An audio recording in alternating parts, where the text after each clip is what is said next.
윤석열 대통령이 기시다 후미오 일본 총리와 만나 한일 정상회담을 가졌습니다. 한일 협력을 통한 경제적 효과 등에 집중할 것으로 보이는 가운데 가톨릭 교회는 한일 관계를 어떻게 바라봐 왔는지 짚어봤습니다. 정부의 장애인 정책 종합계획이 발표됐습니다. 탈시설에 대한 직접 언급은 없었지만 맞춤형 지원과 권리 보장 확대 등을 담은 로드맵은 지속적으로 추진하기로 했습니다.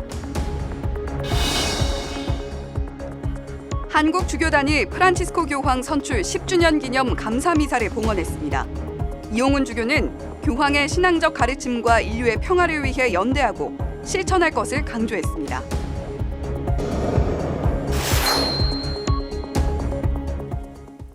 시청자 여러분 안녕하십니까? 3월 16일 목요일 CPBC 뉴스입니다.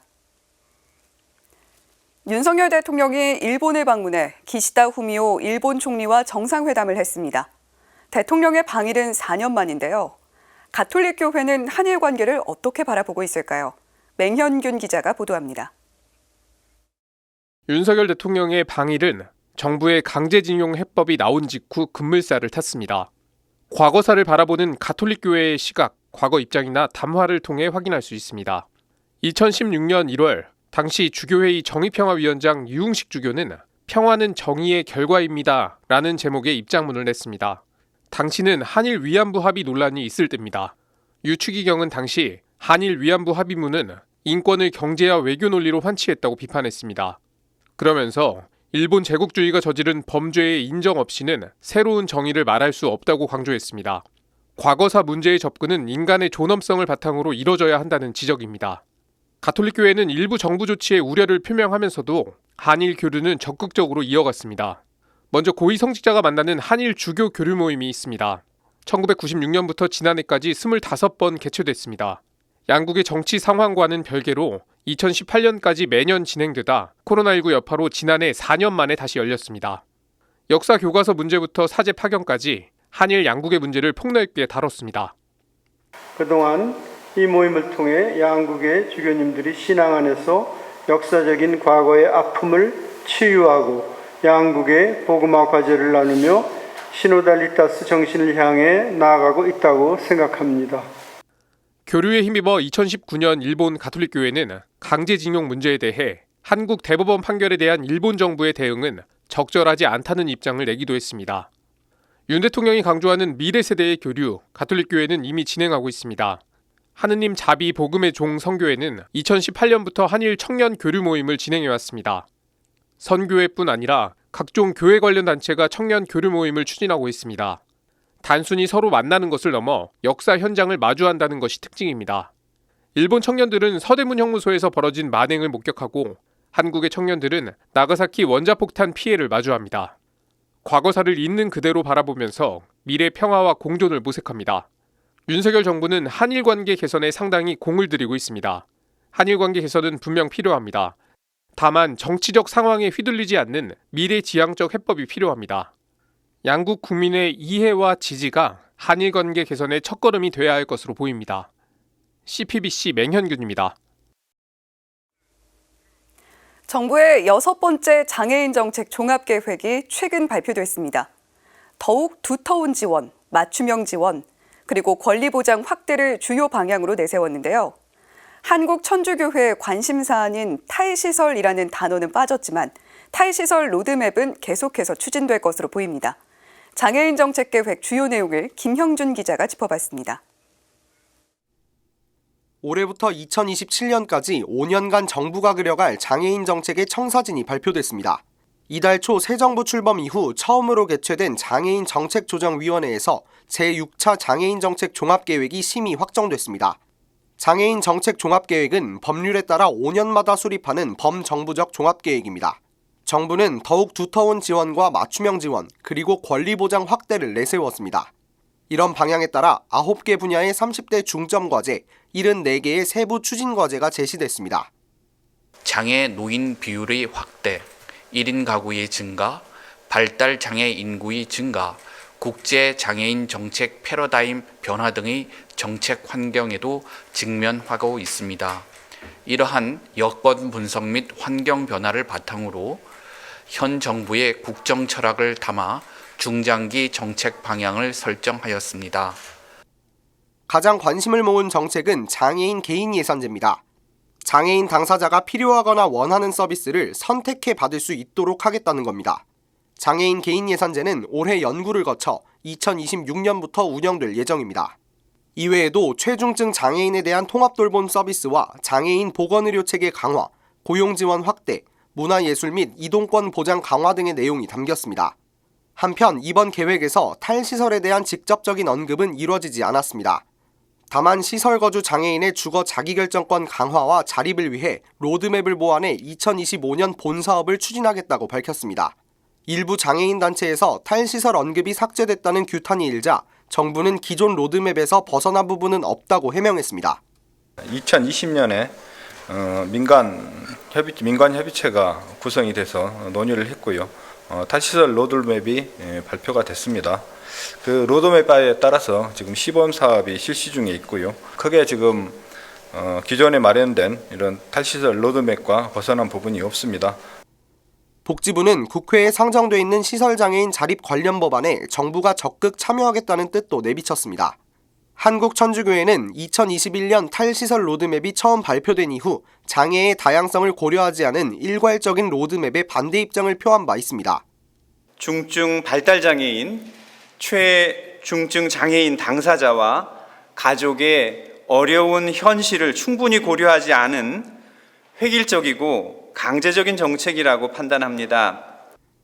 로드맵 보완에 대한 계획이 포함된 만큼 당사자와 가족들을 위한 섬세한 접근이 이루어져야 할 것으로 보입니다. CPBC 김형준입니다. 한국주교단이 어제 프란치스코 교황 선출 10주년 기념 감사미사를 봉헌했습니다. 주교단은 인류의 평화와 행복을 염원하는 교황의 간절한 호소와 권고에 연대하여 실천할 것을 다짐하자고 요청했습니다. 김현정 기자가 보도합니다. 프란치스코 교황 선출 10주년 기념 감사미사가 한국천주교 주교회 의장 이용훈 주교 주례로 거행됐습니다. 오늘 한국천주교 주교단이 교우들과 함께 프란치스코 교황님 선출 10주년 경축 미사를 올리고 있습니다. 미사에는 서울대 교구장 정순택 대주교와 염수정 추기경 등 한국 주교단이 참석했습니다.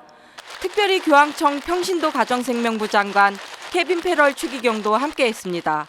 케빈 패럴 추기경은 처음 교황이 선출됐을 때 요청했던 것처럼 교황을 위해 기도하자고 당부했습니다. When he was elected Pope, you will remember that he came out onto the balcony and the first thing he ever said was to the people who were gathered in St. Peter's Square, please pray for me. I would ask you all on this night when we gather to celebrate 10 years of his pontificate that we now fulfill the promise that we made that night, that we would pray for him and let us continue to pray for him always. 이용훈 주교는 강론을 통해 한국천주교 주교단은 보편교회와 일치의 시노달리타스 정신을 충실히 드러내기 위해 온갖 노력을 기울일 것이라고 다짐했습니다. 한국천주교 주교단은 보편교회와 언제나 일치하여 하느님 나라를 건설하고자 하느님 백성과 함께 시노달리타스 정신을 충실히 드러내는데 온갖 노력을 기울일 것입니다. 이 주교는 또 인류 평화와 행복을 염원하는 교황의 호소와 권고에 연대하고 실천하자고 호소했습니다. 교황님께서는 전쟁으로 고통받는 우크라이나를 위해 군사 독재 정권으로 큰 어려움에 처한 미얀마를 위해 지진의 화마에 휩싸인 튀르키예와 시리아를 위해 기도와 연대를 요청하고 계십니다. 또한 자연재해를 막기 위해 공동의 집인 지구환경에 힘을 기울여 달라고 호소하십니다. 우리 한국천주교회는 교황님의 신앙적 가르침과 인류의 평화와 행복을 염원하시는 간절한 호소와 권고에 연대하며 실천할 것을 다짐해야 하겠습니다. CPBC 김현정입니다.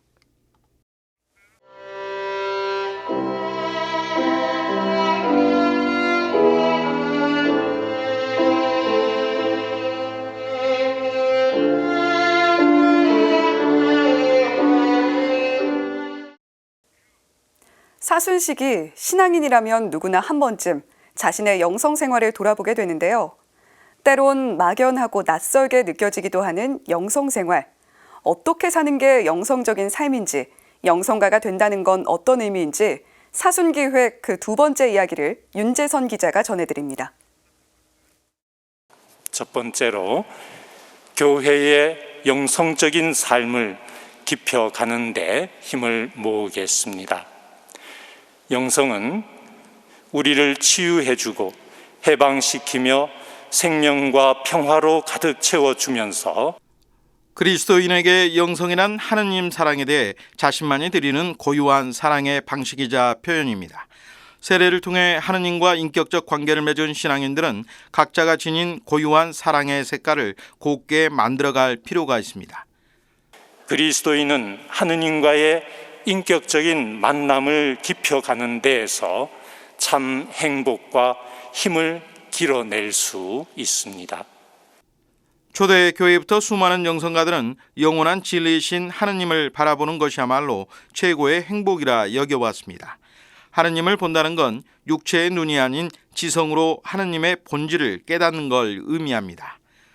성 베네딕토의 외관수도원 본원장 박재찬 신부는 최근에 펴낸 책 그리스도의 사랑이 되어라에서 관상적 기도란 사랑하는 마음으로 하느님을 바라보고 응시하는 것이라고 말합니다. 내 안에 살아계신 그리스도를 체험하고 그 사랑을 나누는데 관상에 진정한 의미가 있다고 강조합니다. 많은 성인들이나 또 영성가들이 그런 삶을 미리 맛보았어요. 그러니까 너무 좋은 거예요. 그러니까 사람들에게 이런 삶이 있습니다. 이게 바로 하나님께서 우리에게 주시고자 했던 본래의 삶의 모습입니다. 인간으로서의 삶의 모습입니다. 라고 모델을 제시해 주기도 하고 제2차 바티칸 공의회 교회 현장은 모든 그리스도인이 그리스도교 생활의 완성과 사랑의 완독으로 부름받고 있음은 자명한 일이라고 천명합니다. 특히 하느님 백성의 성덕은 교회의 역사에서 수많은 성인들의 생활을 통하여 빛나는 증거를 통해 보여주었듯 충성한 열매를 맺어 나갈 것이라고 독려합니다. 그런 의미에서 성인들처럼 모든 그리스도인에겐 관상의 씨앗이 심겨 있음을 알 수 있습니다. 현대의 대표적 영성가 토마스 머튼은 하느님의 은총으로 우리 안에 있는 그 씨앗이 싹트기를 준비하는 것을 관상 기도라고 봤습니다. 영적 여정의 순례자인 신앙인들은 관상 기도를 비롯해 여러 가지 기도를 통해서도 하느님을 깊이 체험할 수 있습니다. 영적 성장을 위한 길에서 놓치지 말아야 하는 건 매일 영적 독서를 통해 또한 기도와 묵상을 통해 사랑이신 주님과 일치를 이루기 위해 한 걸음씩 나아가는 것입니다. 이러한 것들이 잘 작동이 될 때 비로소 우리의 신앙생활에 영적인 어떤 수액이 차오르게 되고 그런 영적인 생명력으로 우리가 살아갈 수 있는 것입니다. 그래서 기도는 신앙생활의 원천이다라고 말할 수 있겠습니다. 하늘에 계신 아버지께서 완전하신 것 같이 완전한 사람이 되기 위해 완덕으로 나아가는 여정. 모든 이에게 열려있는 관상의 삶이자 영성의 길입니다. CPBC 윤재선입니다. 이상으로 CPBC 뉴스를 마칩니다. 시청해주신 여러분 고맙습니다.